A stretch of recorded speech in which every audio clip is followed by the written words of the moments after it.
sudah ditarikin pajak. Masa zakat kita dikelola lagi oleh pemerintah? Gila aja. Pajak sudah ditarikin. Zakat masa mau dikelola lagi? Jangan kemaruk sekali, bro. Yang menikmati pertumbuhan ekonomi itu di kalangan orang-orang yang memiliki tambang, termasuk Gubernur Maluku Utara. Selama ini partai politik, Bang Willy, memang kalau partai politik itu identik dengan hal-hal yang elitis. Nasdem merubah itu.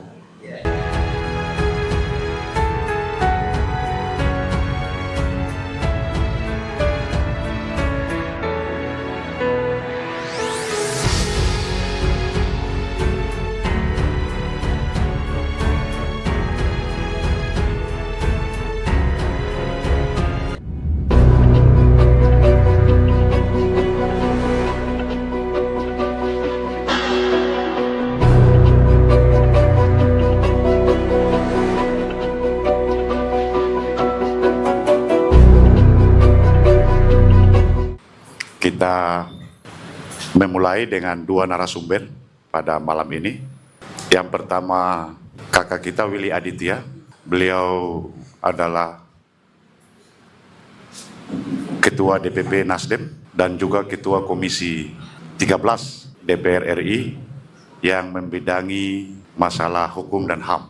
Juga di sebelah kanan saya Dr. Aziz yang saudara asing lagi di Torang, Halaik Maluku Utara. Karena itu sambil kedua pemateri ini berbicara, kita menunggu insya Allah kalau memungkinkan Sultan Ternate bisa menyesuaikan, akan lebih semarak forum ini. Bapak Ibu peserta diskusi, tema ini adalah salah satu kegelisahan kita semua saya kira, bahwa Maluku Utara dari sejarah perjalanannya dulu kita kenal dengan jalur rempah-rempah. Sekarang di era modern ini kita kenal dengan Maluku Utara ada dalam posisi jalur energi global. Dari sejarah ke sejarah, dari periode ke periode, Maluku Utara kemudian tidak mendapat perhatian serius. Kontribusi pembangunan nasional yang begitu besar, tapi justru perkembangan dan perhatian pemerintah pusat seolah dan sepertinya tidak ada yang menggembirakan sampai saat ini. Dalam berbagai tempat kita sering bilang bahwa sebetulnya problem kita ini bukan problem yang harus ditambal sulam. Tapi memang problem kita adalah problem relasi kuasa. Bagaimana hubungan pusat dan daerah. Karena itu untuk memulai diskusi ini, saya mempersilakan Dr. Aziz. Beliau ini tahu persis secara ekonomi untuk kondisi hubungan pusat dan daerah dan bagaimana Maluku Utara itu sendiri. Ya, pada Dr. Aziz saya persilakan. Terima kasih Bang Ulis. Bismillahirrahmanirrahim. Assalamualaikum warahmatullahi wabarakatuh. Selamat malam dan salam sejahtera untuk kita semua. Saya menyampaikan ucapan terima kasih dan rasa hormat kepada Sohibul Hajat ini, Partai Nasdem yang selalu menginisiasi gagasan-gagasan penting, pemikiran-pemikiran kritis untuk sama-sama kita mendiskusikan hal-hal yang dipandang penting, dipandang baik untuk kemajuan dan perbaikan Maluku Utara. Kakak Willy, selamat datang di Ternate. Kali pertama atau? Udah sering. Oh, udah sering. Pertama, berkaitan dengan tema yang diajukan, yakni eksploitasi dan distribusi menakar keadilan negara untuk Maluku Utara. Kalau saya sebenarnya lebih memilih bahwa menggugat keadilan negara atas Maluku Utara. Jadi kita tidak perlu menakar ini, harus digugat negara ini. Jadi kalau menakar itu terlalu agak santun ya, tetapi memberi gugatan. Malam ini tentu saya akan berangkat pada diskursus kita berkaitan dengan cross-cutting ideas berkaitan dengan ekonomi dan ekologikal. Kita bicara tentang ecological justice atau environment justice. Jadi scoop yang akan saya lakukan pembahasan atau sharing gagasan pada malam hari itu adalah terkait dengan hal tersebut. Nah, karena itu saya ingin mengawali dengan catatan sebuah buku, What's Your Problem? Jadi ditulis oleh Wedel yang mengatakan bahwa ada fenomena di mana kita semua itu tahu kalau semua lift itu pasti punya kaca, dan hampir semua kita lift di hotel itu pasti punya kaca. Rata-rata lift kalau di hotel-hotel di Jakarta, kalau kita masuk pasti kaca, ada kaca di dalam lift itu. Dan kita semua hampir tidak tahu alasan kenapa di dalam lift itu ada kaca. Nah, dalam buku What's Your Problem itu saya menemukan jawaban atas kegelisahan dan pertanyaan kenapa di dalam lift itu ada kaca. Ternyata pemilik hotel itu pasti tahu kalau problemnya adalah lift lambat atau problemnya adalah lift rusak, maka yang muncul di pikiran kita adalah bahwa kita harus beli lift baru, kita harus perbaiki lift tersebut, atau kita beli alat untuk mempercepat lift itu. Yang muncul di pikiran kita seperti itu. Tetapi kenapa kaca atau cermin yang dipasang dalam lift itu sebenarnya adalah jawaban bahwa sebenarnya ada perspektif lain dalam menjawab persoalan lambatnya lift atau persoalan rusaknya lift. Jadi kalau yang lazim, kalau lift rusak ya pasti lambat, ya pasti kita harus percepat atau kita beli ganti lift. Padahal memasang kaca di dalam lift, maka setiap orang, setiap masuk lift itu pasti dia akan berkaca. Dan pada saat dia berkaca, karena perilaku manusia dalam ekonomi itu disebut dengan dia hendak menunjukkan bahwa performance-nya itu jauh lebih utama daripada yang lain. Karena itu dia tidak lagi berpikir tentang lambatnya lift atau cepatnya lift. Jadi dia ingin memberikan perspektif lain dalam menjawab permasalahan atas lambatnya lift tersebut. Nah, kita selama ini kan melihat sesuatu pada aspek yang mainstream. Itu sebenarnya ilustrasi sederhananya. Karena itu, kenapa saya mengatakan bahwa bukan menakar menggugat terkait dengan eksploitasi dan distribusi yang menjadi tema diskusi kita pada malam hari ini. Karena kita cenderung melihat setiap masalah dan kemudian mendiskusikan, merumuskan solusi, dan pada akhirnya juga akan muncul masalah yang baru. Artinya bahwa permasalahan terbesar kita adalah ketidakmampuan kita dalam mengubah masalah yang kita hadapi. Itu problem terbesar kita.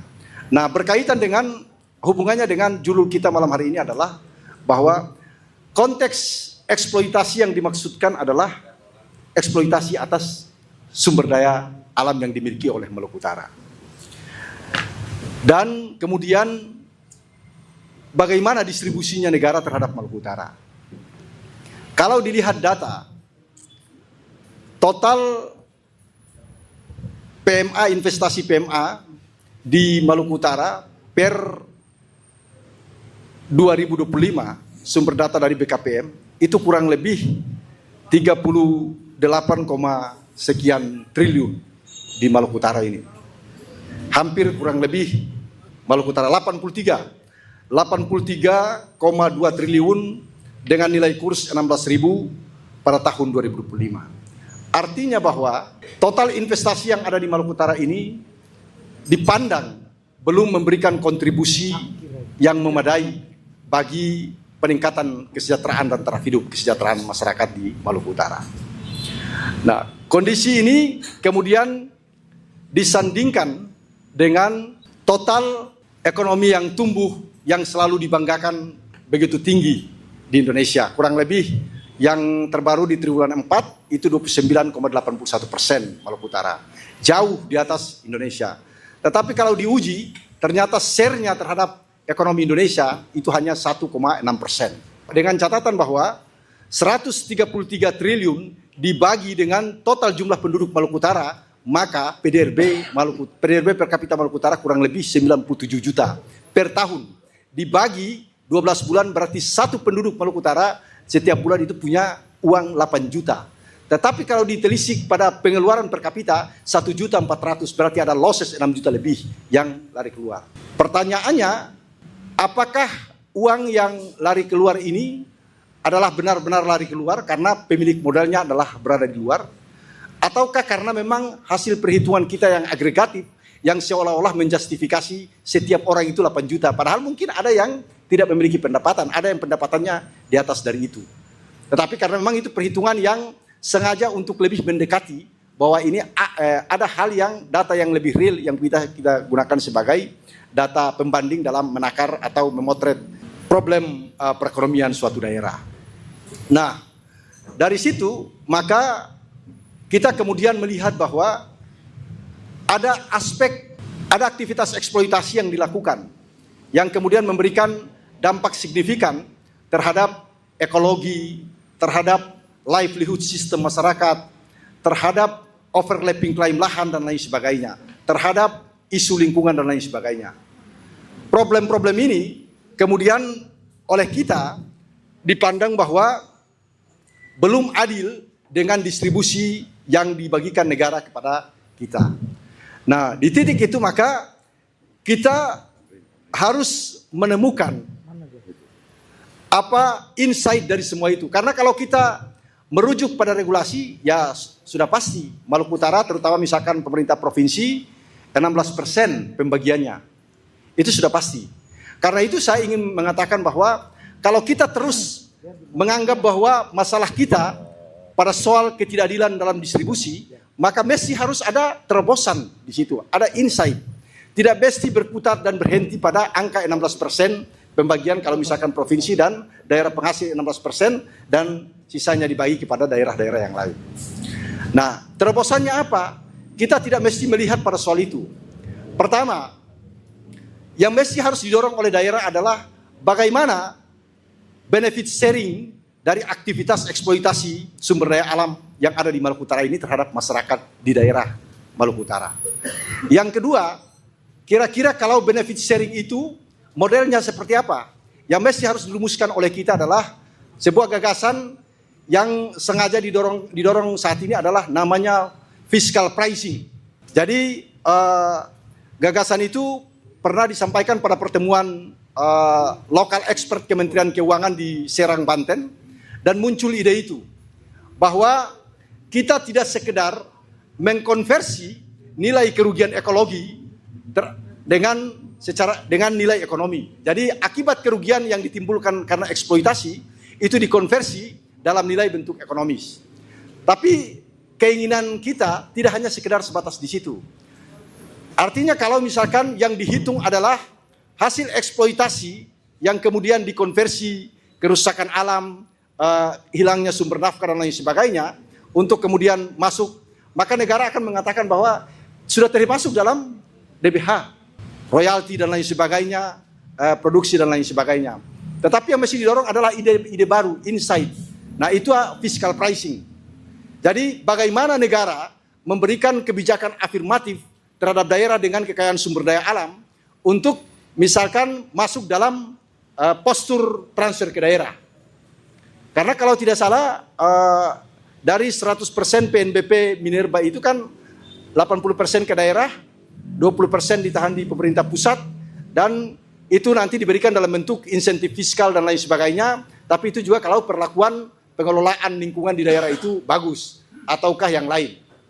Nah, ini sebenarnya hak kita yang ditahan, baru kemudian pemerintah pusat bikin lagi kebijakan bahwa daerah harus begini. Nah, kalau kita berkutat di situ, maka menurut saya kita selamanya akan tetap merasa tidak adil dengan distribusi kue pembangunan dari pemerintah pusat. Nah, karena itu tawaran pertama saya adalah bahwa perlu mendorong yang namanya adalah fiscal pricing, atau biasanya kalau teman-teman dulu ini Munadi, wakil ketua DPR Halteng, aman dulu, itu mendorong tentang... Sekarang nggak aman dia? Dulu aman. Nggak tahu sekarang masih aman atau enggak, Kakak Willy. Jadi pernah dengan Wali itu mendorong bahwa harus ada konversi nilai ekonomis dari kerugian ekologi. Kita tidak hanya sebatas di situ, harus ada kebijakan afirmasi yang diberikan kepada daerah. Itu yang pertama tawaran saya dalam diskusi ini. Terus yang kedua adalah bahwa aktivitas eksploitasi tambang yang dilakukan, perlu juga bahwa ada transparansi dalam soal data produksi yang dihasilkan. Karena itulah yang menjadi dasar rekon data antara SDM provinsi dan Kementerian SDM. Dengan kevalidan data itulah, maka kita kemudian bisa menemukan data yang real terkait dengan apa yang menjadi hak daerah untuk bisa kita dapatkan. Itu yang kedua. Dan mungkin yang terakhir dalam pengantar diskusi saya adalah bahwa tentu bicara soal eksploitasi sumber daya alam atau eksploitasi, saya menarik konteksnya pada sumber daya alam, Abang Ulis. Nah, terutama pada minerba, ekstraktif. Kalau mau dilihat, sebenarnya saya belum menemukan bahwa ada desain pengelolaan sumber daya alam yang itu kemudian menempatkan bahwa alam ini punya ruang yang terbatas. Karena itu, sebagai input produksi, dia akan mengalami scarcity dan oleh karenanya perlakuannya mesti harus lebih adil. Itu belum tampak. Kenapa? Karena peristiwa ini bukan baru saja terjadi saat ini. Jauh sebelumnya, David Bauer itu mengatakan bahwa there is no business to be done on a dead planet. Tidak ada urusan yang dapat diselesaikan di planet yang sudah mati. Konteks planet yang sudah mati yang dimaksudkan oleh David Bauer adalah bahwa ketika alam ini diekstrak melampaui laju proses generasinya, maka itulah sebenarnya adalah planet yang telah mati. Karena itu tidak ada lagi urusan yang dapat diselesaikan di situ. Itu konteks yang dia sampaikan. Tetapi Jonathan Franzen memberi perspektif lain bahwa biarkan saja bumi ini melakukan proses regenerasi dengan dirinya sendiri, karena tidak bisa the end of the earth, bahwa sampai malam ini saya, Kakak Willy, Abang Ulis dan kita semua yang ada di sini, ini semua tidak punya tangan yang sampai atau kita tidak punya kuasa untuk menahan laju kerusakan bumi. Kita semua ini. Jadi karena dia bilang bahwa kita tidak punya kuasa untuk menahan laju kerusakan bumi, ya sudah, berarti kan kesimpulannya ya kita biarkan saja bumi melakukan proses regenerasi atas buminya sendiri. Nah, ini sebenarnya perspektif yang disodorkan dalam pengelolaan sumber daya alam. Ada yang menyatakan Panglosian perspektif dan ada yang menyatakan bahwa pandangan pesimisme Cassandra dalam pengelolaan sumber daya alam, terutama pada sumber daya alam yang ekstraktif. Karena itu kita tidak bisa mengeluhkan tentang apa yang menjadi kebijakan negara dengan menempatkan investasi di Maluku Utara dan lain sebagainya, tetapi kita harus menemukan apa insight, apa gagasan besar dari Maluku Utara untuk kemudian melakukan gugatan atas ketidakadilan yang diberikan negara terhadap kita dengan konteks eksploitasi atau sumber daya alam yang memberikan feedback negatif bagi masyarakat Maluku Utara. Saya kira itu pengantar diskusi saya malam ini. Bapak Dr. Aziz tadi mengawalinya dengan mengkritik tema, bahkan menawarannya lebih ekstrim. Tapi kemudian melahirkan kebijakan yang harus afirmatif terhadap negara, harus afirmatif terhadap negeri yang penghasil tambang terbesar ini. Kakak Willy mungkin dalam perspektif yang agak komprehensif terkait dengan pengamatan beliau sebagai DPR RI dan Panlek, gitu. Karena itu mungkin agak lebih pada aspek bagaimana sih konstruksi ataupun perspektif negara terhadap daerah-daerah ini. Silakan. Makasih Kakak Ulis. Makasih Kakak Dr. Aziz. Tapi depan saya juga ada Dr. Tamrin Hussein ini. Selamat datang Dr. Tamrin Hussein. Periode kemarin memang saya Wakil Ketua Badan Legislasi, tapi periode ini saya Ketua Komisi 13. Itu yang bermitra dengan atau yang ngurusin HAM lah, asasi manusia. Itu lebih pada satu Pak katanya prinsipil, tapi satu sisi boleh dibilang sebagai kalau dalam kausalitas itu sebagai akibat. Jadi kalau sudah ada pelanggarannya baru datang gitu. Jadi dia tidak sebagai sebuah standpoint atau viewpoint gitu. Sering sekali kita memandang HAM itu ya bukan suatu hal yang seharusnya, tapi juga ketika sudah ada korban baru orang berteriak-teriak. Nah, ini saya ingin ngajak kakak-kakak diskusi malam ini. Satu, Tadi Dr. Aziz sudah mulai dengan beberapa angka. Cuma saya nggak mau mulai dengan angka.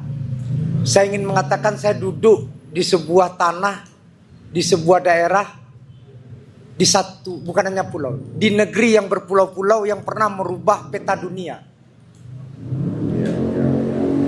Ini Ternate, Tidore, atau Halmahera. Ini yang merubah peta dunia. Peta dunia dirubah. Bahkan sempat diumpetin. Diumpetin itu apa ya? Disembunyikan. Makanya dia dijuluki sebagai hidden paradise.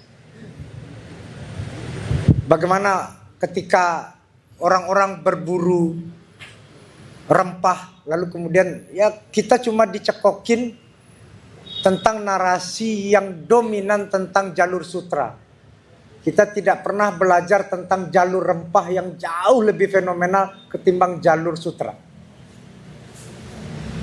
Nah, ada seorang teman saya nulis tentang jalur rempah. Nah, ini yang harusnya sebenarnya menjadi bahan ajar juga bagi generasi berikutnya, tidak hanya di Maluku Utara, tapi hampir semua di Nusantara ini. Bagaimana pidato presiden terakhir tuh, Selat Hormuz saja itu cuma 20%. Orang udah megap-megap.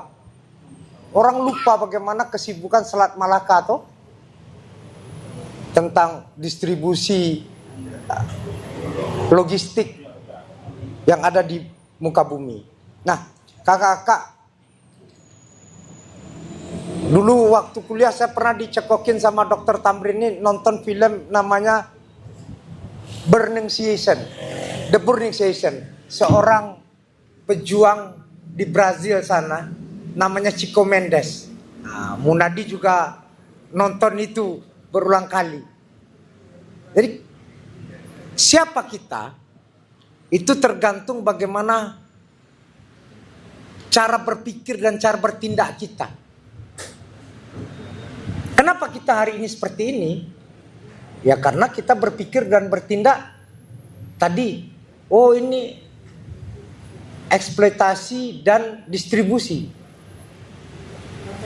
Saya sempat tanya sama kakak Ulis sebelum mulai ini. Apakah musrenbang masih ada atau tidak? 5 tahun yang lalu, ini undang-undang yang terus-menerus diperjuangkan oleh fraksi Partai Nasdem, yaitu Undang-Undang Masyarakat Hukum Adat. Nah, politisi itu kan bukan palu gada. Saya boleh dibilang orang kampung saya itu yang menolak Undang-Undang Pokok Agraria satu-satunya. Masyarakat Minangkabau. Itu satu-satunya yang menolak Undang-Undang Pokok Agraria. Karena mereka mengenal hak ulayat. Kakak-kakak semua, bencana kemarin saya pulang. Datanglah kawan-kawan aktivis-aktivis mahasiswa ini datang menolak geotermal. Saya tanya, kenapa kalian menolak geotermal? Di tengah kita krisis energi, tapi yang lain mendukung.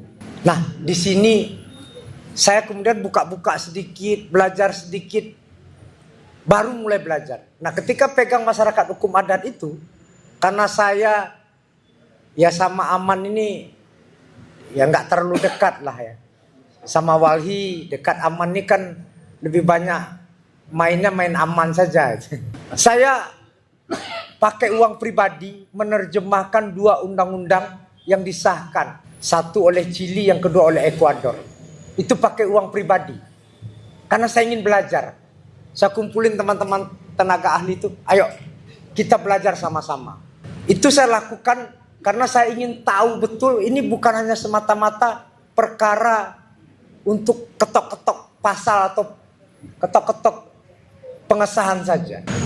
Apa perbedaan yang paling fundamental dalam sebuah negara demokrasi yang saya alami dengan yang saya lihat di beberapa negara? Pertama, yang paling fundamental, secara historis kita bernegara itu state-led. Itu kata teman Dr. Tamrin yang sekarang jadi Wamen Komdiji, Nezar Patria. Kita bernegara secara stateless karena yang bersepakat bernegara waktu itu hanya segelintir elit, lalu kemudian disosialisasikan ke bawah. Ini secara sosio-historis. Hanya segelintir orang yang bersepakat bernegara, lalu kemudian itu disosialisasikan ke bawah. Kakak-kakak mau tahu tanggal berapa proklamasi itu dibacakan dan diterima oleh Sumatera? Tanggal 23 Desember. Itu di sekolah saya, di Kayu Tanam namanya. Berapa durasi jarak dan waktunya? Jadi secara konstruksi kita bernegara itu stateless. Hanya kesadaran elit yang diinjeksi. Bahkan siapa yang sadar di ruangan ini, di depan nama Indonesia itu ada kata republik. Orang yang pro kemerdekaan dengan orang yang tidak pro kemerdekaan. Just it. Dia nggak tahu apa itu republik. Makanya orang dengan gampang menaruh semua kepentingan privatnya di ruang publik. Dengan gampang dan telanjang. Karena nggak pernah tahu tuh. Apa sih republik ini? Republik itu ya orang yang pro kemerdekaan. Nah, kapan-kapan nanti undang Dr. Tamrin ini membedah apa itu republikanisme. Kenapa kita memilih jalan republik? Di mana batasan hak publik dan hak private. Nah, poin kedua, selain stateless, kita tidak menjadikan undang-undang apalagi konstitusi sebagai basis solidaritas bernegara. Tidak.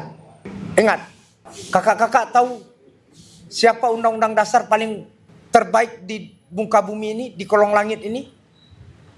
Yang namanya Afrika Selatan. Karena dia mengalami apartheid, lalu kemudian lahir sebuah kesadaran kolektif yang tekstual. Yang kedua Indonesia. Undang-undang dasar kita hak asasi manusia satu bab. Tapi orang baca kah? Atau undang-undang yang sebelum diamandemen orang baca kah? Orang bekerja, orang berjalan, orang hidup itu rujukannya konstitusi kah? Enggak. Saya waktu itu pernah kuliah di Jerman. Enggak habis pikir, bro, kenapa undang-undang ini lu boikot satu nasional? Waktu itu cuma perubahan undang-undang pendidikan, di mana terjadi pencabutan subsidi transportasi publik untuk mahasiswa. Itu satu negara demo. Dia menjadikan konstitusi dan undang-undang sebagai ikat solidaritasnya. Kita enggak. Undang-undang berubah saja. Ada yang demo, mungkin segelintir orang demo yang paham. Tapi kalau yang nggak paham ya biar aja. Jadi kakak-kakak, poin yang ingin saya katakan, DPR itu bukan ruang yang monolitik. DPR itu bukan ruang yang monolitik. Tapi DPR ataupun DPRD itu adalah sebuah ruang pertarungan politik. Maka kemudian kalau Nasdem atau kakak-kakak yang hadir di ruangan ini, mulailah berpikir ini dampak dari Wanipiro itu. Iya, melahirkan orang-orang yang kemudian tidak mau berpihak kepada sebuah posisi. Saya ini kalau lagi bengong, kerjaan saya simulasi sama ChatGPT. Saya simulasikan, saya ngobrol, saya tanya, bro, saya ini ya sebagai bapilu partai, bagaimana cara mereduce money politik di republik ini sehingga representasinya hadir benar-benar nyata, konkret. Dia tawarkan kepada saya, bro, lu harus melakukan kontrak sosial politik dengan rakyat. Ada teman saya, sekarang jadi Bupati Tapanuli Tengah. Itu sama-sama aktivis, sama-sama community organizer. Kalau saya mengorganisir buruh banyaknya, sahabat saya itu namanya Masinton Pasaribu. Itu masa mudanya habis di Tanjung Priok. Orang sakit diantar, orang mati dia kubur. Orang gak sekolah dia cariin sekolah. Begitu mau pemilu besoknya, dia bakar 100 anjing. Karena Batak. Dilalah besok harinya yang ketemu cuma 30 suara. Lebih banyak anjing yang dibakar ketimbang suara yang memilih. Dia bawa parang, kimak kalian semua nih. Habis masa muda aku di sini, kalian berpaling hanya karena uang. Itu kejamnya representasi yang kemudian hilang. Nah, saya ingin katakan apa? Apakah yang terjadi di Maluku Utara, apalagi dengan ekstraktif, tidak terjadi di daerah yang lain? Dan kita baru teriak-teriak ketika apa? Ketika terjadi bencana besar di Sumatera itu.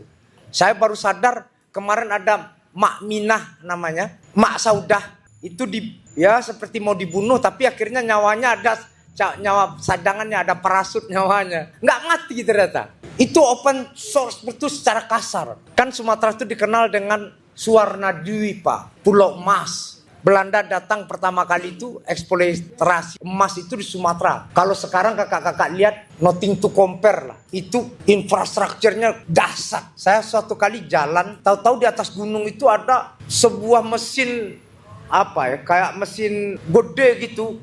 Itu jajar beberapa mesin nyuci pasir untuk kemudian jadi butiranit, bukan tromol, tapi itu kan emas. Dan itu di atas gunung kayak kita tadi ke Maitara itu. Terus di atas bukit itu ada banyak mesin-mesin. Ini gimana ceritanya? Siapa yang taruh di sini? Oh, ternyata itu dari eksplorasi Belanda. Belanda bumi hanguskan itu ketika Jepang masuk.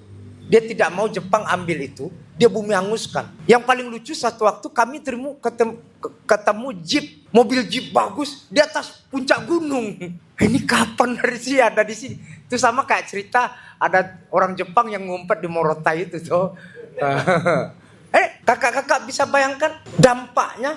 Ternyata banjir itu di kampus saya jarang banjir tapi biasa aja. Loh, kok ini banjirnya gila-gilaan. Setelah punya cek, ternyata brutalitas tambang. Nah, saya ingin katakan dalam konteks ini, kita jangan hanya berbicara ketika dia sudah terjadi. Ini kakak-kakak yang politisi di sini, yang tokoh masyarakat, yang aktivis di sini. Jangan mentalitas rente. Ini penyakit paling fundamental. Satu kelompok merasa tidak dapat apa-apa, tapi satu kelompok menjadi kaki tangan untuk terjadi eksploitasi. Jangan. Jadi kalau toh mentalitasnya rente, semua pihak saya maksud, tidak hanya politisinya, tidak hanya birokratnya, tidak hanya aparat penegak hukumnya, termasuk intelektualnya. Siapa yang buat kajian akademiknya? Siapa yang buat tinjauan lingkungannya? Ini kan juga bagian dari itu. Jadi ini paket utuh dari hulu ke hilir. Jangan ketika terjadi ini lu sok-sok cuci tangan, jangan. Gitu. Kau teman-teman mahasiswa, kau cek dosen-dosenmu. Jangan kemudian dia menjadi pembuat AMDAL terus cuma dapat 100-200 juta. Jadi kau jangan hanya demo satu pihak, tapi di depan hidungmu, di depan matamu, dia jadi tukang stempel. Untuk itu terjadi, jangan. Ini penyakit yang paling parah di Republik ini. Rente mentality. Hanya karena uang-uang kecil lalu kemudian kita bertikai satu dan lainnya. Uang kecil. Uang besarnya kan tidak pernah kita lihat. Maluku Utara ini pertumbuhan ekonomi 37%. Iya? Yakin? Benar nggak ini 37%? Bos, jangankan 37%. 7% aja bos saya nih. Dulu di zaman sebelum krisis 98 itu 7% atau 1% equal dengan penyerapan tenaga kerja 1,2 juta. 1%. Kalau secara nasional, bos, kalau 37% di sini minimal masa Innova per rumah nggak berdiri, bos. Masa sekolah nggak geratong. Kalau 37% nih. Kita kan dulu menganut mazhab namanya trickle down effect. Jadi kalau gelas ini penuh, suatu waktu nanti akan tumpah dan kemudian pemerataan, bukan menetes, tumpah. Gelas ini akan tumpah, lalu kemudian akan mensejahterakan yang lain. Itu ternyata tipu-tipu dong tipu kita. Dong pernah terjadi itu Sekarang kalau dengan kondisi ekonomi seperti ini hanya dipatok sekitar maksimal 400.000 orang. You can imagine. Kalaulah kita potong separuh 200.000 orang. Lalu kemudian kita kontekstualkan ke Maluku Utara. 37% pertumbuhan ekonomi itu jadi apa? Mana barangnya? Jadi kalau sadar jangan ngomong itu. Jangan. Itu dong menipu diri sendiri. Tidak menipu orang banyak saja. Karena itu bukan hanya bubble. Itu shadow. Coba kalian bisa tangkap bayangan kalian? Coba berdiri. Kakak ini bisa tangkap bayangan kakak ini tuh. Lari-lari dia tuh. Kita belajar dari proposisi ini. 37% tidak melahirkan apa-apa. Dia tidak melahirkan pabrik yang baru. Dia tidak melahirkan BPJS yang gratis. Dia tidak melahirkan pendidikan yang gratis. Dia tidak melahirkan angkutan publik yang gratis. Dia tidak melahirkan rumah-rumah baru Ya di Ternate ini kan harga tanah udah mahal, ya nauzubillah min zalik kan. Dia tidak melahirkan perumahan yang baru. Itu kita ukur dari sana saja. Nah, kakak-kakak, kalau kita kembali tadi eksploitasi dan distribusi tadi. Ketika saya menyusun undang-undang masyarakat hukum adat dalam konteks Chili, ada hal yang menarik saya temukan. Pertama, dong tidak hanya bicara dana bagi hasil. Itu paling ini tuh, selemah-lemahnya iman tuh. Ya, udah upper ground. Kan kalau kita masuk mall, ini ground. Nah, kalau masuk lift ke bawah itu upper ground, bukan upper ground, underground. Itu sudah underground sudah. Apa yang dia bicarakan ketika saya kulik-kulik itu, pertama dari prosesnya itu mereka detail bagaimana hak-hak masyarakat hukum adat harus terlibat dalam proses perencanaan sampai perencanaan nasionalnya. Kalau kita ini kan panjang gitu. Nah mereka terlibat dari hulu ke hilir. Artinya partisipatorinya bukan hanya representasi semu. Terus diundangkan. Itu yang pertama. Yang kedua, hak lingkungannya. Kita kan baru teriak-teriak sekarang. Ya kan, ini baru jadi genre baru setelah ada banyak banjir segala macam. Ternyata ini kakak Dr. Tamrin, sahabat kita kemarin, profesornya bicara dia sudah tidak percaya lagi kepada namanya antroposentris. Karena manusia ini sama aja, mau Marxis atau kapitalis sama-sama eksploitasi bumi gitu. Ya, nih Profesor Robertus Robert. Ini temannya kakak Tamrin ini dari Jakarta. Mau kiri atau kanan itu sama aja. Buktinya apa? Mau Cina, mau Rusia atau Amerika sama-sama eksploitatif aja. Kalian nih semua. Kenapa? Perspektifnya antroposentris. Dia menawarkan sebuah perspektif yang baru namanya ekosipasi. Hak kita manusia, hak danau, hak laut, hak gunung itu equal di depan Tuhan. Loncat kita Pak. Apakah ini ada? Sudah. Swiss sekarang warga negaranya bukan hanya manusia. Danau, gunung, laut itu juga warga negara. Ini ingat. Terjadi pergeseran terhadap cara pandang. Itu kakak. Tadi kakak Ulis bilang. Nih dari tengah laut saya diajak kakak Ulis nih. Kakak, dong besok mengurus negara ini tidak hanya melihat manusia dan daratan. Tapi ini laut. Siapa yang akan bertanggung jawab? Swiss. Sudah menjadikan warga negaranya itu bukan hanya manusia. Ya kalau kita bicara agak sedikit dalam perspektif agama kan hablum minallah, hablum minannas, hablum minal alam. Kan dia 3 poros Pak. Ya kita tidak hanya sholat Pak, tapi juga ngurus manusia. Kita tidak hanya sholat dan ngurus orang kaum duafa. Ada hak alam yang lainnya. Itu. Nah yang terakhir. Yang paling luar biasa saya temukan, ada dana antar generasi. Dana antar generasi. Kalau kita melakukan eksploitasi ekstraktif, ini dampaknya bukan hanya hari ini. Haknya bukan hanya hak kita. Karena kita yang hidup hari ini. Besok 5-6 generasi berikut apakah tidak punya hak terhadap bumi ini? Kalau dia ada, maka kemudian dia bangun sebuah struktur namanya dana antar generasi. Jadi bukan hanya sekarang mumpung ada di depan kita, saya tanya sama siapa kemarin sama kakak Imo atau sama siapa ini, misalnya nikel kita ini sampai tahun berapa? Sama kakak Helmi ya Pak. Kalau di Halsel katanya sampai 2040 atau di Halteng sampai 2045 katanya. Itu kalau orangnya nggak gila-gila Pak. Kalau gila-gila dia datang semua dikeruk semua kayak orang mabok itu dia. Nah kakak-kakak, perspektif dan standpoint itu penting. Jadi prosesnya yang ingin saya katakan, kita melibatkan diri jangan hanya ketika sudah terjadi masalah.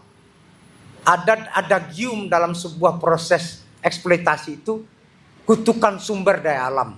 Itu adagium. Kakak-kakak boleh periksa. Negara-negara yang kaya sumber daya alam itu kemiskinannya luar biasa.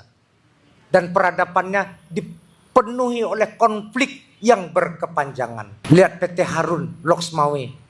Mang orangnya kaya sekarang. Gasnya habis. Kemiskinan nggak berubah. Dumai, Bengkalis pernah menjadi daerah terkaya. Mang jadi apa? Tragedi apa-apa.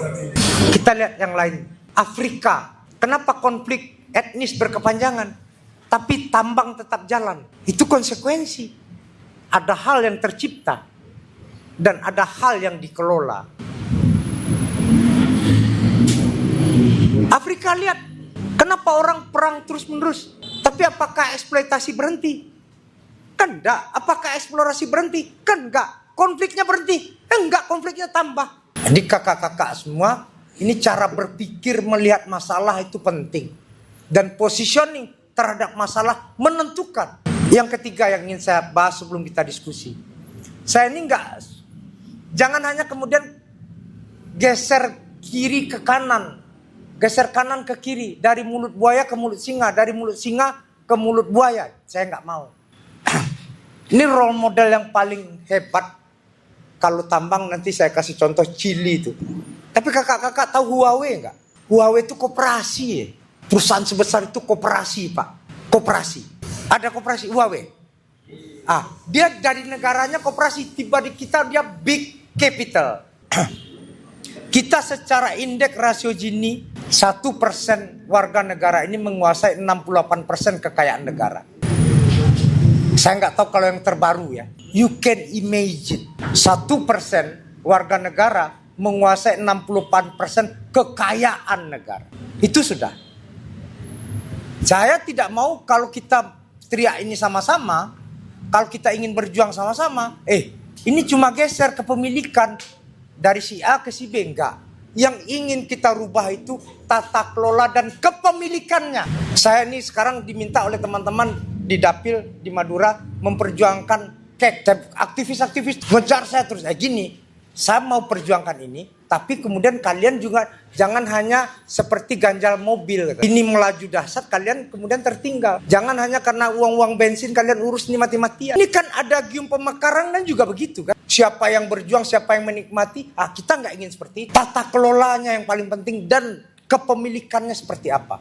Nah, Chili ini mengajarkan kita. Tambangnya itu terjadi negosiasi yang panjang hampir 3 tahun. Oleh masyarakat hukum adat. Akhirnya share. Apa hak? Itu tanah-tanah kita. Kan ada yang dikatakan, kalau kau punya kebun, lalu ada ganja di kebunmu, orang bilang itu kau yang salah. Itu punyamu. Tapi kalau kau punya kebun, punya tanah, ditemukan mineral di sana, ini punya negara. Ini sama-sama tumbuh dan sama-sama adil. Jangan. Adil itu mulai dari sini. Itu. Adil itu mulai dari kepala. Jadi berlaku adil itu mulai dari kepala. Instruksinya kita letakkan, bisa nggak kita bangun best practice? Karena di sini mungkin tambang yang ekstraktif. Maka kakak-kakak pikir di Sumatera kebun sawit itu yang punya berapa orang? Nggak lebih dari jari yang punya ya. Coba lihat tetangga Malaysia, bagaimana kepemilikan modal kecil-kecilnya, kepastian hukum, kepastian harga. Sedang berbicara tentang fondasi, relasi, bagaimana ini kita urus bersama-sama, di mana kita letakkan positioning. Kalau enggak, ya kalau kita mau belajar dari jalur rempah, saya oprak-oprak sejarah itu, dulu masih ada jalur rempah itu, petani kecil hidup, pedagang hidup. Sekarang yang hidup siapa dari proses ini? Paling tukang ojek, tukang taksi. Kalau kata kakak, ini nggak bisa diapa-apain kan karena tukang ojeknya hidup. Bos, yang dikeruk dan diambil itu lebih dari ojek itu, nggak nothing to compare. Tapi kesadarannya, dia nggak bisa parsial. Dia butuh house dower. Ada hal kesadaran kolektif. Itu yang Chili itu boikotnya itu ya kak, kita ini satu kabupaten. Bukan hanya mereka saja.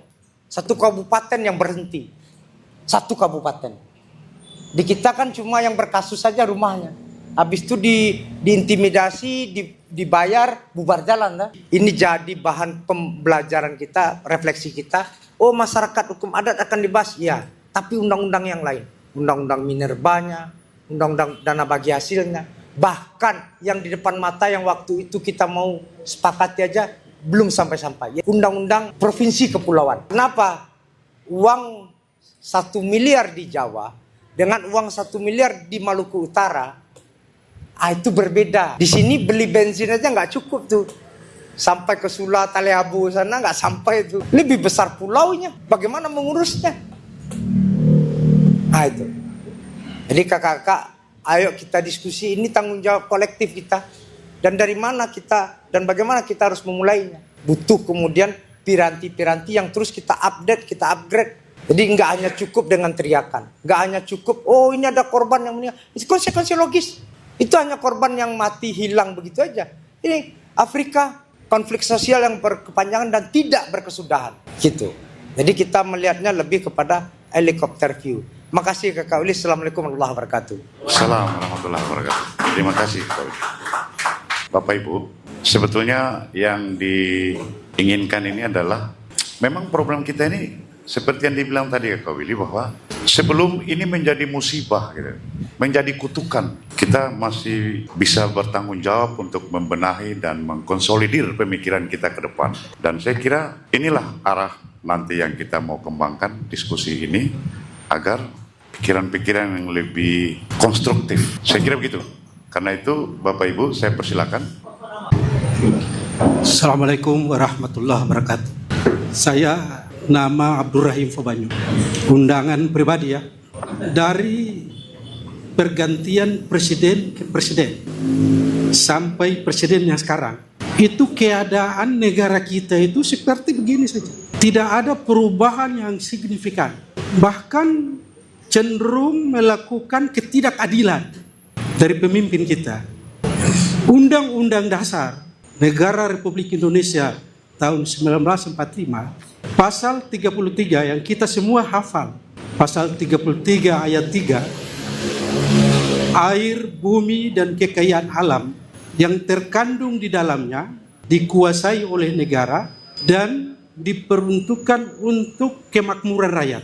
Maluku Utara, tambang nikel terbesar di Indonesia, yang pertumbuhan ekonominya 34,58%. Saya itu awal mendengar pertumbuhan ekonomi semacam itu, saya sangat tidak percaya. Saya datangi BPS, saya cek langsung ke BPS. Apa kata BPS? Dia bilang faktor yang paling berpengaruh kenaikan pertumbuhan ekonomi itu adalah ekspor tambang. Ekspor tambang. Saya bilang, bagaimana kalau dibuka ekspor? Dikeluarkan ekspor. Dibilang cuma 5%. Pertumbuhan ekonomi Maluku Utara 5% kalau kita buka ekspor.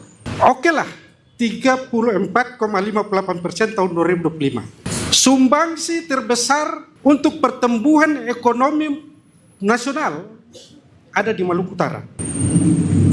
Kalau kita hitung pertumbuhan, yang walaupun masyarakat di sini tidak merasakan itu, seperti yang sudah disindir-sindir tadi, masyarakat Maluku Utara ini banyak miskin. Yang menikmati pertumbuhan ekonomi itu di kalangan orang-orang yang memiliki tambang, termasuk Gubernur Maluku Utara. Dia punya tambang, ada berapa macam tambang di Maluku Utara ini. Salah satunya nikel. PT Karya Wijaya yang telah didenda 500 miliar oleh negara. Kita tidak tahu uangnya kemana. Kita tidak tahu kemana itu 500 miliar itu. Negara seolah-olah tidak tahu dengan kehidupan masyarakat Maluku Utara. Yang kita menikmati di sini adalah kalau dia ke laut, diambil ikan, mancing ikan.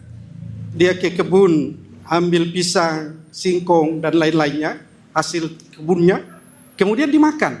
Datang sensus dari BPS, tanyakan kepada dia, untuk sensus ekonomi ini, tanyakan, dia tetap mengatakan bahwa saya bahagia.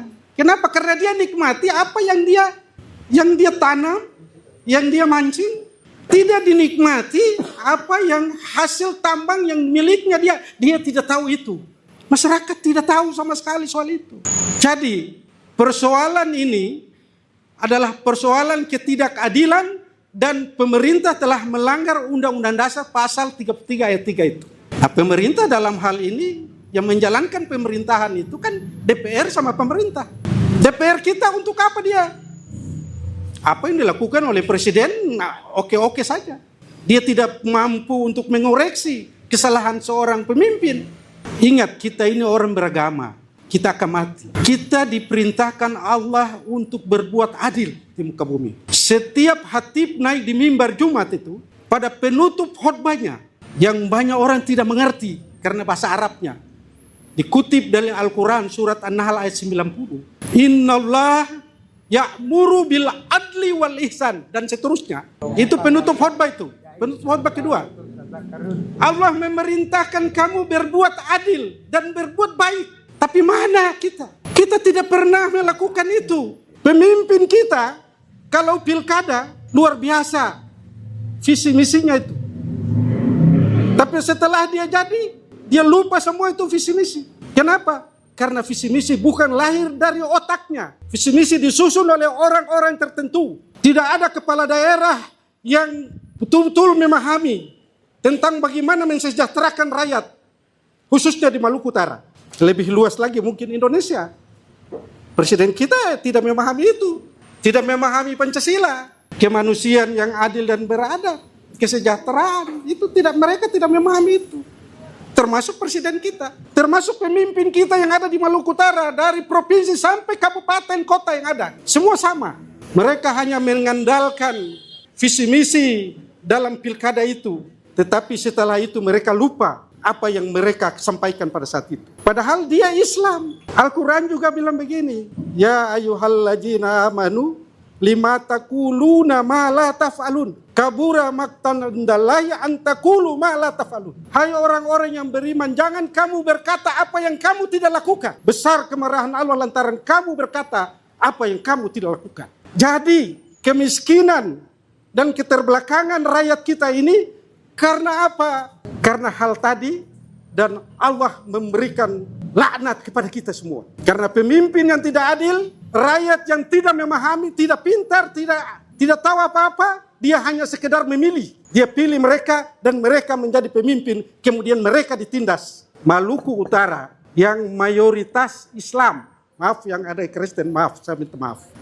Yang mayoritas Islam dikuasai oleh orang yang bermodal. Karena uang dibagi-bagi, mereka memilih orang itu. Padahal dia minoritas. Jadi saya kira, tadi saya di awal ini saya bilang, dari pergantian presiden ke presiden, dan pemimpin-pemimpin di bawahnya, itu keadaan tidak berubah. Kira-kira apa yang salah di sini? Apa yang salah? Kita hanya bahas soal keadilan. Kita hanya bahas soal bagaimana tata kelola sesuatu hal. Tapi kita tidak pernah bicarakan apa yang menyebabkan ketertinggalan, kemiskinan, dan sebagainya. Pemimpin itu. Apakah sistemnya? Satu naik, sama saja seperti itu. Pergantian satu lagi naik, sama saja seperti itu. Untuk itu saya mohon, para narasumber, tolong bisa menjelaskan. Kira-kira posisi kesalahannya di mana? Karena pergantian pemimpin ke pemimpin, hal yang sama tetap terjadi seperti itu. Sekian, billahi taufiq wal hidayah. Wassalamualaikum warahmatullahi wabarakatuh. Mungkin tidak mengelaborasi lagi problem-problem yang kita semua tahu, kita semua hadapi. Yang kita mau adalah apa sih konstruksi kita ke depan seperti apa? Bagaimana sih pikiran-pikiran kita Maluku Utara ini seperti apa sih ke depan? Kira-kira begitu.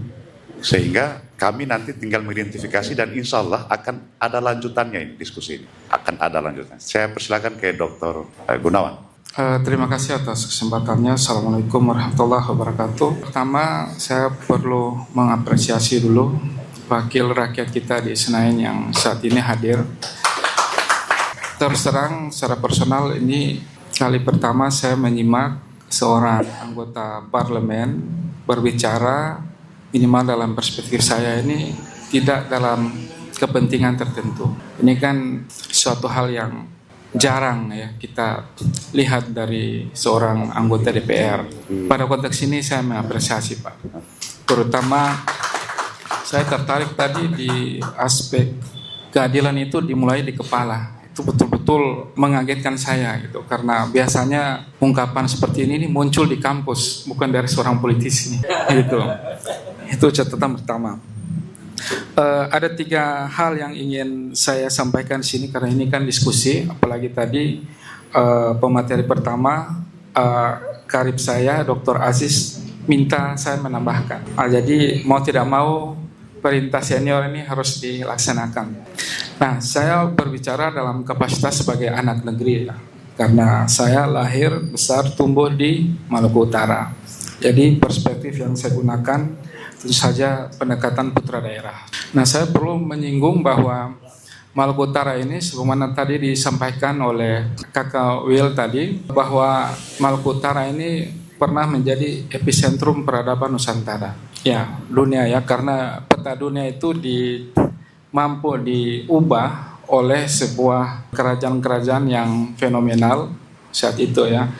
Tapi saya tidak ingin membahas ke situ. Saya ingin menyampaikan kontribusi penting Kesultanan Maluku Kiraha dalam menegaskan identitas keindonesiaan kita. Sepertiga wilayah Indonesia itu merupakan kontribusi langsung dari Sultan Zainal Abidin Shah. Tanpa ada kontribusi dari Sultan Zainal Abidin Shah, boleh jadi Papua ini bukan bagian dari NKRI. Boleh jadi Indonesia itu hanya sampai di Pulau Sulawesi. Ini dulu yang kita perlu dudukan sebagai bagian dari aspek historis politis kenapa Maluku Utara berhak memperoleh keadilan dari negara. Itu yang pertama.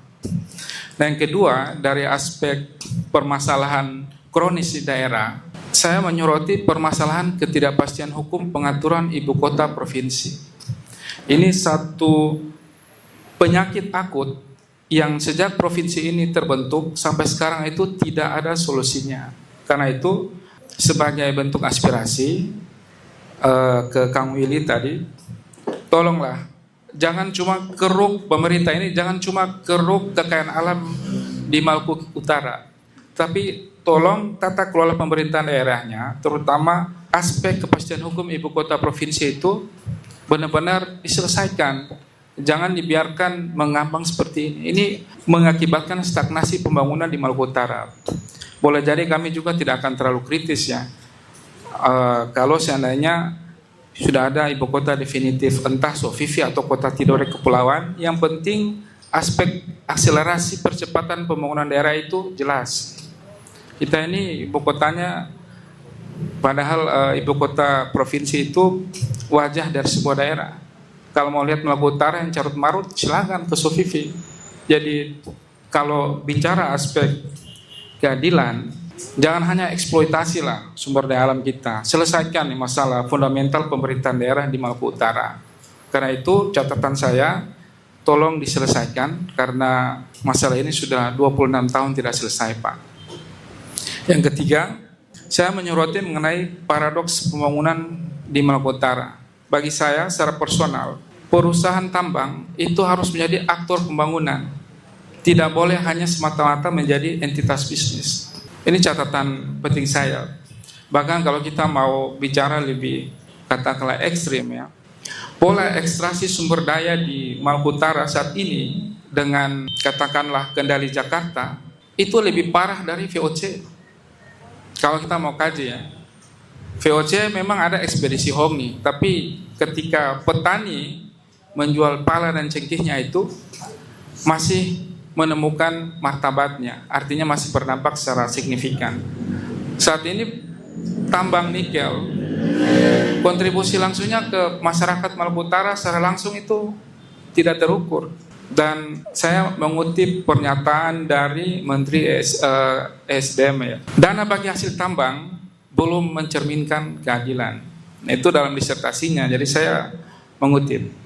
Nah, jadi dalam konteks ini, karena kita kan perlu mencari solusi ya.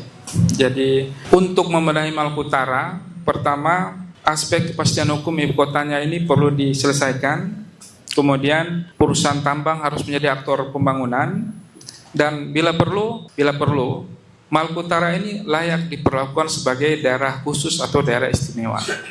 Kalau butuh formulasinya, kami dari pihak universitas pernah melakukan penelitian tentang ini dan bisa menawarkan konstruksi yang tepat untuk kemajuan Maluku Kiraha. Bismillahirrahmanirrahim. Assalamualaikum warahmatullahi dan selamat malam. Saya berterima kasih atas undangan Pak Sek. Saya diundang pada saat bersamaan saya di dalam forum Lokakarya Kurikulum Prodi Pertambangan. Jadi saya diminta untuk bicara filosofi kurikulum, filosofinya. Nah, Oleh karena itu dari Lokakarya itu saya kemudian menyempat waktu untuk ikut. Karena memang selama ini partai politik Bang Willy, memang kalau partai politik itu identik dengan hal-hal yang elitis. Nasdem merubah itu. Lihat Maluku Utara agak beda. Jadi Nasdem lebih berbicara pada hal-hal yang populis ya, membumi.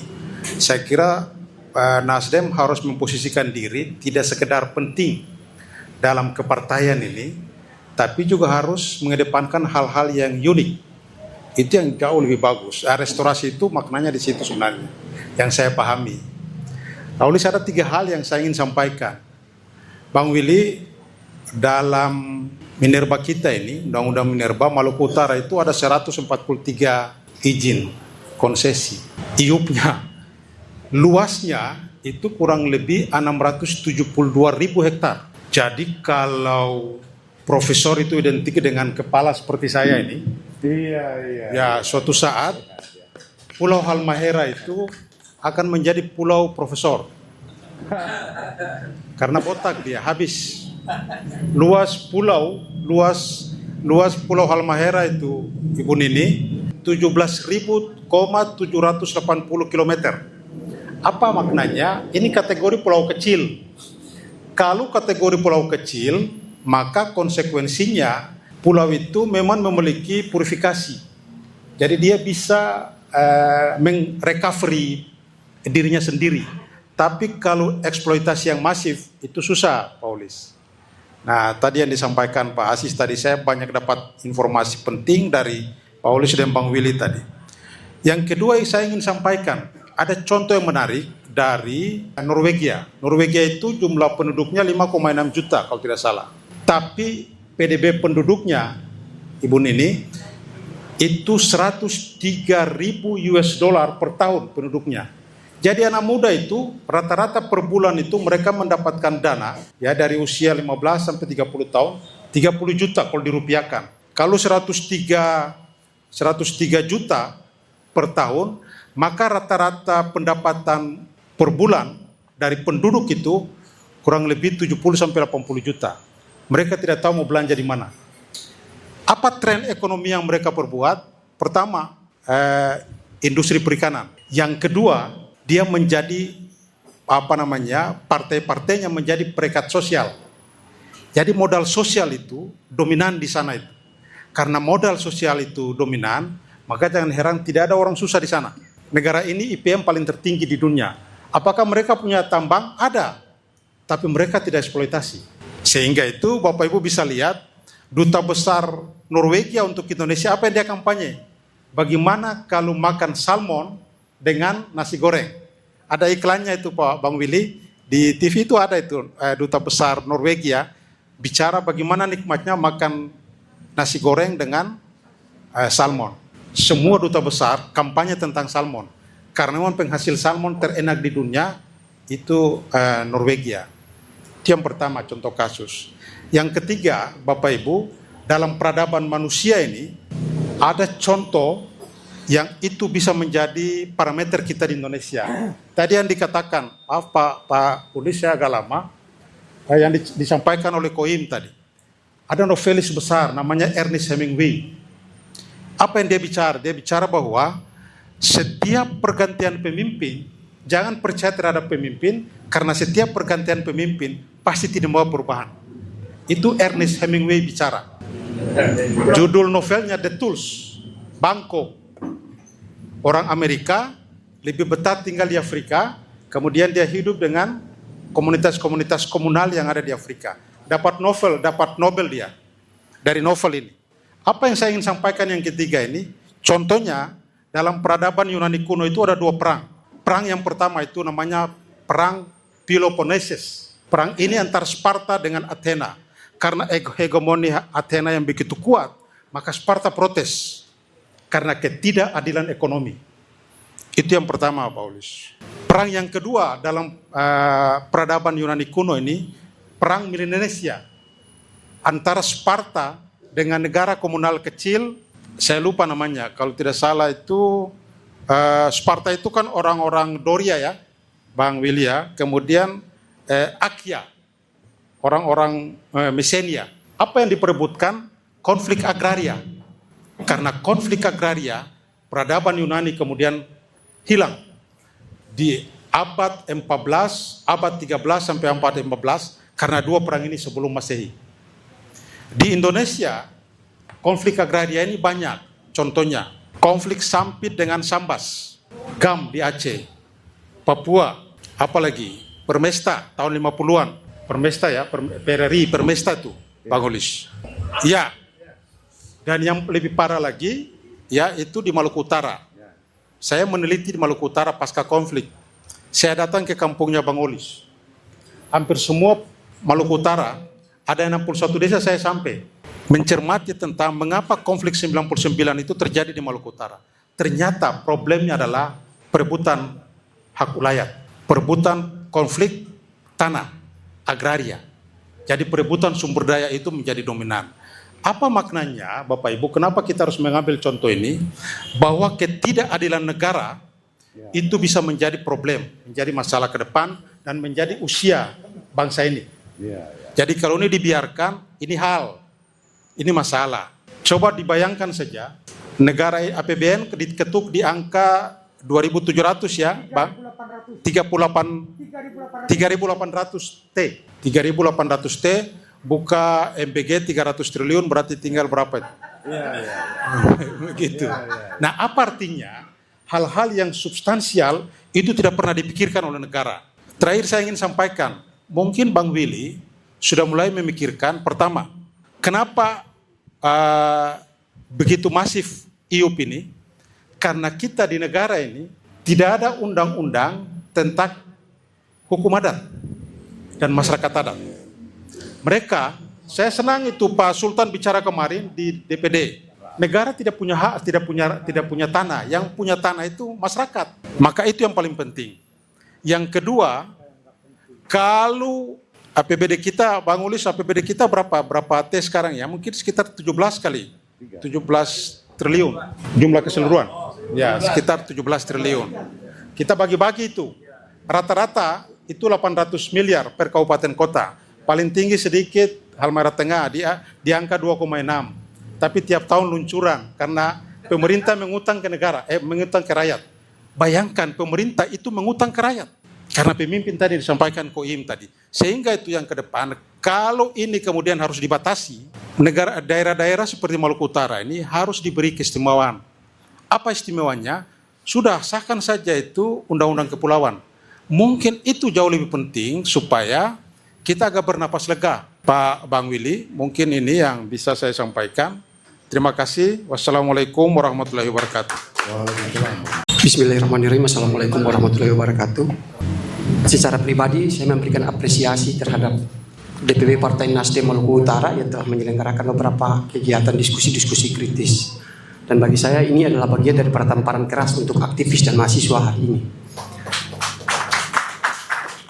Karena memang tadi saya sempat dengan teman-teman mahasiswa di kampus umum, ada juga FMN di sana. Saya bilang bagaimana kalau kita datang di diskusi yang keren. Kebetulan kawan-kawan FMN ini juga yang hadir ini adalah ketua umum FMN pertama, yaitu Bung Willy Aditya. Begini, memang banyak hal yang sudah disampaikan oleh Bang Asis tadi, Kakak Willy dan Im dan beberapa peserta tadi. Saya kadang-kadang merasa pesimis dengan Maluku Utara. Kenapa saya berani mengatakan hal yang demikian? Karena ketika saya mulai belajar untuk terlibat pada ruang praktis, ternyata Maluku Utara ini juga dirusaki oleh para politisi-politisi sebenarnya. Kenapa? Karena misalnya tadi yang Abang Willy, Kakak Willy bilang, kita harus belajar untuk bisa membedakan mana ruang privat dan ruang publik untuk memperkaya diri sendiri juga tuh harus bedakan itu. Karena begini, Maluku Utara ini sumber daya alamnya itu dirampok atau tidak bukan hanya tergantung elit yang ada di Jakarta, tidak, tetapi juga ada di daerah. Hal itu kita bisa buktikan misalnya begini, penempatan untuk mengeluarkan izin usaha pertambangan itu kan harus ada perubahan RT RW yang menjadi pertanyaan. Untuk penempatan titik koordinat siapa yang menentukan kalau bukan pemerintah kabupaten dan pemerintah provinsi? Saya juga berpikir begini, ketika kemarin tahun 2020 kebetulan saya terlibat dalam proses politik di salah satu kabupaten kota yang ada di Maluku Utara. Dan di 2024 saya masih sama-sama, meskipun kita kalah, saya sempat tanya dia yang bersangkutan. Saya bilang begini, Bang, abang ada duit keterangan untuk maju. Beliau bilang begini, adik lebih tahu saya keadaan, tapi saya ahul yakin, kalaupun orang harus kalah, maka kalah harus secara terhormat. Dan itu adalah Bang Mulis tapi. Saya juga sempat tanya dia, Bang Mulis, abang kenapa harus berbeda dengan Bupati? Abang Mulis bilang, adik, negeri ini adalah negeri yang bertuan. Saya tersepakat dengan beberapa hal yang kemudian dilakukan oleh Bupati Halmahera Utara. Buka-bukaan saja, Bang Frans Maneri. Salah satunya adalah keberadaan PT Niko atau PT Niko di Halmahera Utara.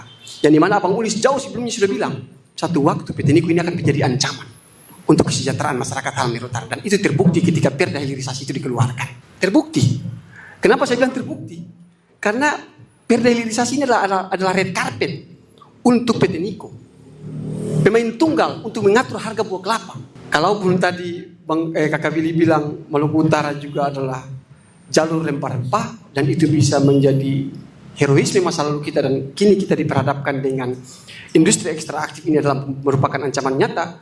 Tadi Abang Ulis bergagasan soal hentikan ini barang. Kalaupun dia berjalan harus ada regulasi yang melahirkan di mana berpihak terhadap kepentingan rakyat. Dan itu fakta hari ini. Saya juga bilang di Ketua Bapenda yang kebetulan Partai Nasdem juga, saya bilang, kakak, saya membayangkan bahwa setiap kader Nasdem itu bisa berpikir lebih jauh ke depan. Kalaupun kakak membiarkan barang ini, perda hilirisasi ini adalah bagian daripada kakak mematahkan cita-cita dari Partai Nasdem. Saya kritik habis-habisan, meskipun saya bagian daripada loyalisnya Bang Ulis. Selanjutnya, soal kembali yang tadi soal penempatan titik koordinat. Dan kita bisa memilah antara kesejahteraan dan kesenjangan sosial di Maluku Utara. Saya ambil sampel di Halmahera Timur misalnya. Pemerintah Provinsi Maluku Utara menetapkan Kabupaten Halmahera Timur sebagai kawasan ketahanan pangan. Tapi 1.000 hektar yang ditetapkan di wilayah Halmahera Timur khususnya di Subaim atau Wasile ternyata dirusaki oleh keberadaan PT ARA dan PT JAS. Itu fakta-fakta. Dan hari ini kita memilih untuk diam, kita memilih untuk bungkam.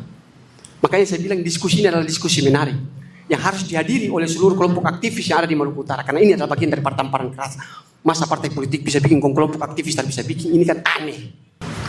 Selanjutnya pertanyaan saya Bang, untuk Bang Dr. Aziz Hasim, kira-kira DP Grand Design dan Grand Strategi ini bagaimana agar supaya Maluku Utara ini ke depan yang lebih baik lagi. Wabillahi taufiq wal hidayah. Wassalamualaikum warahmatullahi wabarakatuh. Sudah banyak disampaikan ke Kak Willy juga oleh Bang Dr. Aziz juga sudah cukup banyak menyampaikan. Tapi saya sedikit menginterupsi Kak Willy berkaitan dengan data BPS kita. Jadi memang apapun itu, BPS itu adalah satu-satunya lembaga yang berwenang untuk menerbitkan data di Indonesia. Jadi dalam banyak hal tentu pertimbangan kebijakan BPS tetap harus kita jadikan rujukan meskipun memang dalam tanda kutip metodologi dalam merambungkan data itu memang harus kita koreksi dulu.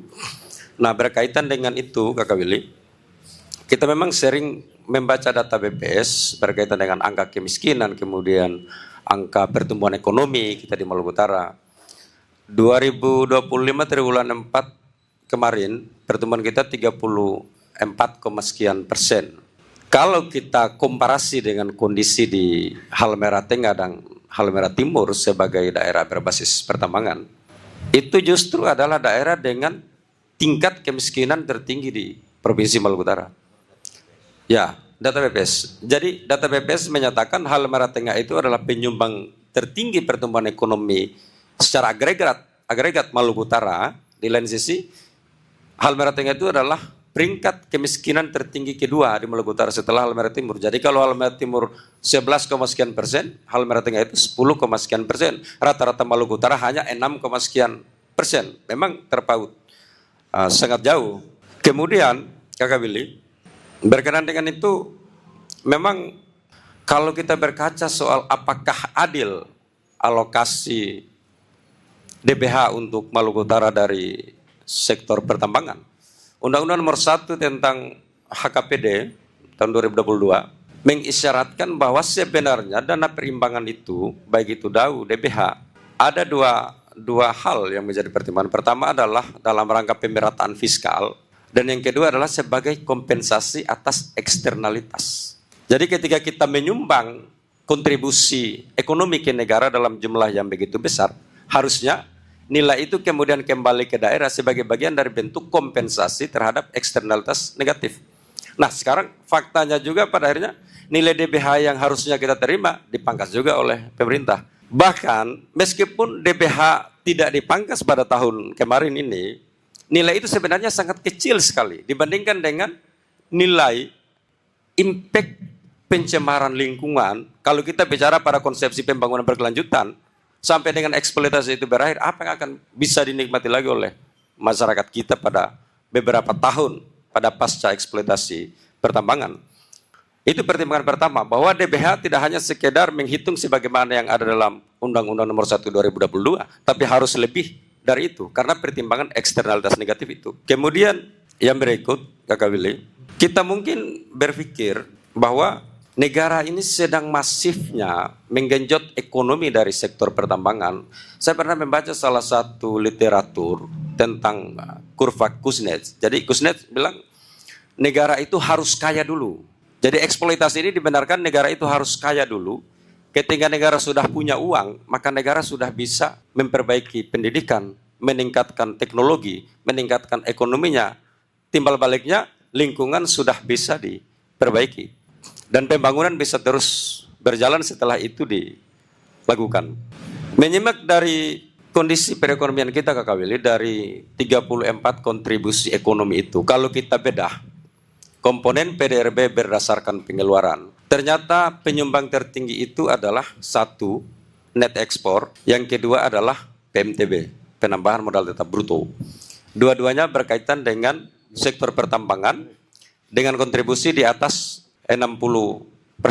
Nah, kenapa kemudian pertumbuhan ekonomi ini begitu tinggi tapi tidak relevan dengan peningkatan derajat hidup kesejahteraan masyarakat kita yang sama disampaikan oleh Abang Asis tadi, yang seharusnya dikonversi PDRB, dikonversi ke total penduduk PDRB kumulatif, dikonversi ke seluruh penduduk Maluku Utara, harusnya dapat 97 juta per orang. Tapi kan itu tidak nyata, tidak seperti itu. Kenapa? Ya karena uang itu dihasilkan oleh PMTB lebih besar dan net ekspor lebih besar, dan uang itu bukan uang milik warga Maluku Utara. Uang itu adalah uang yang dihasilkan oleh sektor pertambangan melalui modal yang ada di perusahaan-perusahaan pertambangan, alat-alat beratnya, fasilitasnya dan lain-lainnya. Kemudian net ekspor, nilai mineral yang diekspor keluar dan tidak pernah kembali ke daerah. Andaikan nilai ekspor itu kembali ke daerah, mungkin bisa menggerakkan perekonomian lokal. Bukan kita sekedar bicara soal trickle down effect, tapi kita bisa bicara soal multiplier effect. Fakta terakhir, sekarang ketika ekonomi itu booming, kita hampir tidak memiliki solusi bagaimana nilai ekonomi yang begitu besar dari sektor pertambangan ikut memberikan dampak secara lokal ke masyarakat. Banyak hal yang sebenarnya kita bisa lakukan, tapi ini butuh kajian akademis. Bapak-bapak, Abang Asis dorang di akademis mungkin bisa melakukan kajian yang lebih komprehensif berkaitan dengan ini. Yang terakhir, saya mengingat katanya Richard Auty, sebenarnya kita ini sudah terjebak dalam kutukan sumber daya. Persoalan kita adalah pada tata kelola pertambangan yang tidak lagi adil untuk kita yang menjadi daerah penghasil sumber daya pertambangan. Mungkin demikian, terima kasih. Wassalamualaikum warahmatullahi wabarakatuh. Baik, saya nanti masuk satu persatu, tapi saya mulai dari hal yang umum dulu. Ada hal yang secara historis bisa kita pelajari. Profesor Jani dan Dr. Gunawan, kalau kita belajar dari sejarah Aceh, mereka cuma minta jadi provinsi, tidak ada istimewanya. Kan mereka masuk Sumatera Timur itu toh. Kurang apa kontribusi Aceh Indonesia merdeka? Seluruh rakyat Aceh mengumpulkan emasnya, dikasih ke republik yang baru lahir. Itu rakyatnya kumpulin emas semua. Yang kedua, rakyatnya kumpul emas, beli pesawat selawah biar presidennya kemana-mana tidak seperti gembel. Tapi apakah itu kejadian? Tidak. Kenapa DITI itu pecah? Ketika mereka tidak diakomodir untuk jadi provinsi, itu secara kultur berbeda antara Aceh dan Sumatera Utara, itu berbeda sekali. Itu seperti bumi dan langit, siang dan malam. Nah, triggernya ketika Daud Bereh minta Direktur PT Harun jangan diganti ke Bung Karno. Ternyata diganti, ngamuk dia. Kima ini Jakarta.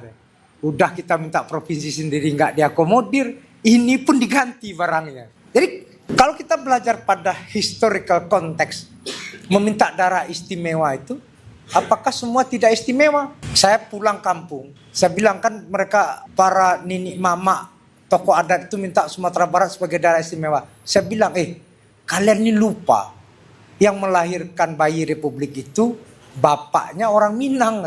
Enggak penting status istimewa itu. Buat apa status? Kalau Jogja kenapa itu istimewa?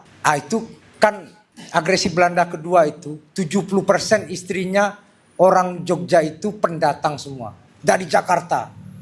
Itu kenapa Pak kakeknya Anies itu kan pindah dari Jakarta. Semua pendiri Republik kan pindah ke Jakarta, dari Jakarta ke Jogja. Sedang hamil anak ke-8, istri Pak Baswedan itu. Meninggal ketika melahirkan anak di Jogja. Terus ketika sudah merdeka kembali setelah agresi Belanda kedua selesai, mau pulang ke Jakarta ngapain? Nenek sudah meninggal. Udah kita tinggal di sini aja, akhirnya jadi warga Jogja. 70% isinya Yogyakarta itu adalah pendatang. Jadi konteks dia tidak hanya kemudian menanggung bayi, semuanya kan RIS nih. Yang Republik Indonesia itu cuma 2 aja, Jogja dan Sumatera Barat itu. Selebihnya RIS, iya toh? Jadi yang Republik Indonesia sejati itu cuma 2 daerah, Jogja dan Sumatera Barat, sebagian Aceh. Nah, jadi dalam konteks itu kita lihat, pertama, jangan masuk jebakan Batman minta istimewa. Toh substansinya yang penting, bukan title-nya yang penting. Kalau kita mau lucu-lucuan sebenarnya title haji ini cuma ada di kita. Itu pun stigma yang dilakukan oleh kolonial, siapa yang akan menjadi pemberontak berikutnya. Karena yang berontak itu haji-haji yang pulang dari Mekah itu. Maka dikandanginlah orang-orang ini, dikasih stempel haji, biar kemudian kalau berontak dia udah ketahuan. Nggak ada tuh. Orang pergi berhaji itu kemudian pulang dikasih title haji, itu nggak ada. Cuma ada di Indonesia ini aja. Iya, nggak ada tuh daerah lain. Saya lihat di belahan bumi manapun, di kolong langit manapun nggak ada tuh. Title-nya cuma 1, mabrur, dan itu susah diverifikasi. Nggak ada title haji dan hajah, itu cuma ada di kita ini. Dan itu pun kolonial syndrome. Itu nggak bisa kita beresin sampai hari ini. Pak Abdul Rahman, begini. Kita tidak dalam konteks mencari siapa yang salah. Kalau kita mencari siapa yang salah, nggak akan selesai. Kalau apa yang salah, kita berbicara tentang problem. Apa problem kita? Ada hal dalam teori sosiologi yang sering dilupakan oleh orang, yaitu state approach, actor approach. Kita sering sekali mampu mendefinisikan masalah, tapi sering kali gagal ketika dia dieksekusi. Maka Kakak Ulis tadi resah. Kalau hanya curcol-curcol, di warung kopi kurang curcol apa? Dan di semua level kurang curcol apa? Tapi bagaimana keluar dari masalah yang ada? Ini saya Kakak Gunawan, ada kata yang bermasalah bagi saya. Saya ini dididik oleh Tamrin Hussein itu sebagai orang yang radikal. Ya, radikal itu ada di mana? Di sini. Bertindak itu baru kontekstual. Ya, ingat tuh. Jangan salah-salah meletakkan. Radikal dalam berpikir. Kalau nggak radikal, para founding parent kita nggak akan merdeka kita. Tapi bagaimana bertindak yang kontekstual? Nah, itu kalau kita belajar sirah nabawiyah, kapan dia harus hijrah, kapan dia harus berperang, itu kontekstual. Bukan semangat tanpa nalar. Sebanyaknya kita ini sekarang semangat tanpa nalar. Bacotnya kemana-mana, tapi tindakannya nggak kemana-mana. Ingat tuh, omongannya kemana-mana, dia tidak bertindak apa-apa. Nah, kalau tadi Pak Abdul Rahim mengambil patahan yang paling penting itu khutbah Jumat. Kalau kita kontekskan pada konteks khutbah Jumat tersebut, apa selemah-lemahnya iman dalam berjuang itu doa kan? Dan apa yang paling optimum, rubahlah dengan tanganmu. Kalau kita refleksikan apa tanganmu itu, di mana kita berada dan apa kewenangan kita. Every layer. Tidak hanya politisi, tidak hanya aktivis. Ulama kok di khutbah Jumat, kau teriak ini atau tidak kah? Kau teriak yang lain kah? Guru, dosen, kau teriak ini dalam konteks ruang kelasmu kah? Artinya dia tidak kontekstual terhadap permasalahan yang ada, terjadi mislink dalam realitas itu. Di dalam ruang seperti ini kita membahas ini, tapi di ruang yang lain kita tidak terkoneksi dengan masalah yang kita hadapi. Seolah-olah kita amnesia terhadap masalah yang kita hadapi. Kok saya nggak pernah melihat satupun khutbah Jumat yang mengkritisi ini. Coba kita verify. Kenapa tadi saya ngajak tadi The Burning Session itu, kenapa dia berhasil? Hampir semua khutbah di gereja mengenai bagaimana pengelolaan tambang sehingga outcome-nya dia tidak output. Terjadi hal seperti ini. Jadi kesadarannya tidak mistis, kesadarannya tidak metafisis, tapi kesadarannya konkret. Seolah-olah kita di ruang tertentu cuma membahas hal tertentu. Kita kemudian bercerai, kalau bahasa Buya Syafi'i ya, saya kutip Buya Syafi'i, bercerainya kata dan laku. Itu paling konkret Buya Syafi'i. Tulis di Harian Kompas, di opini. Bercerainya antara kata dan laku. Kata kita bisa berbuat apa, laku kita entah di mana-mana. Begitu orang datang kasih amplop, kita sudah ngomong yang berbeda. Iya, itu bercerainya antara kata dan laku. Bisa nggak kita verify dalam konteks itu? Itu yang pertama. Apa yang salah? Kalau kita berbicara yang salah, banyak hal. Satu, kita mau mulai dari hal yang paling, kalau kakak, saya ini kadang-kadang karena basicnya filsafat, jadi sering berbicara epistemologis. Kakak Ulis nih sering marahin saya. Kakak, ya, kau sudah politisi toh, kau tidak filosof lagi, harus berbicara ontologis kok katanya. Tapi kan saya sering lupa diri Pak. Jadi kalau kita berbicara secara ontologis, masalahnya apa? Oke, kita lihat siapa nih yang khalifah di muka bumi? Manusia. Oke, manusianya apa problemnya? Tadi dibilang sama kakak Pardin, kemiskinan. Nah dalam konteks ini Prof. Jani, kakak Gunawan, Pak Abdul Rahim, kita bisa ambil sebuah perjuangan yang paling mutakhir. Bagaimana seorang presiden Barack Obama memperjuangkan Obamacare. Dan lihat bagaimana shutdown-nya. Dia ditolak oleh siapa? Dia ditolak oleh senatnya sendiri. Itu shutdown lama Amerikanya. Amerika lebih individualis dari kita. Kalau musim dingin, Afro-Amerika tuh yang mati kedinginan aja, nggak ada BPJS-nya. Dia tidak punya kultur neighborhood seperti sekuat kita. Dia tidak punya kultur kekerabatan gotong royong seperti kita. Mereka nafsi-nafsi aja. Kalau kita nggak makan, dor assalamualaikum. Atau kalau nggak tidur di masjid ya dikasih makan lah. Ada Jumat berkah lah. Sana enggak. Kalau nggak makan ya sudah mati aja. Kalau nggak ada selimut, nggak ada kaos kaki, mati kedinginan.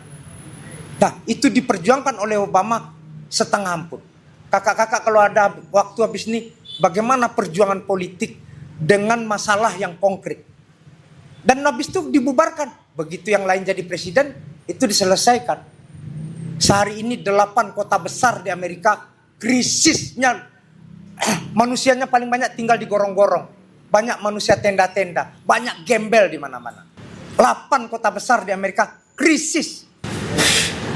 Lihat, kita nggak ada manusia yang tinggal di gorong-gorong, nggak ada.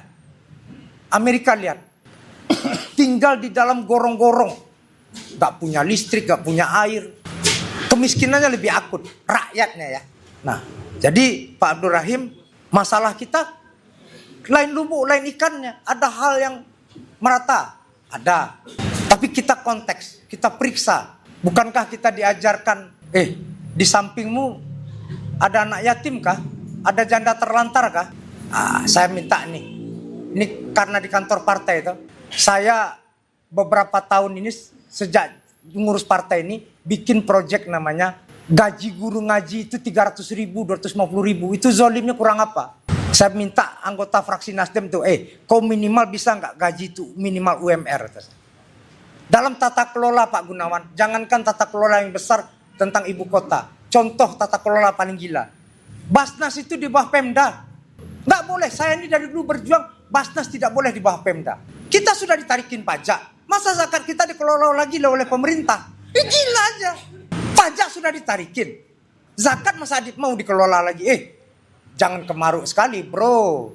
Itu dalam konteks manajemen yang mikro saja, kita tidak bisa keluar dari jebakan Batman itu. Maka kemudian ada diktum yang mengatakan uncapable more danger than abuse of power.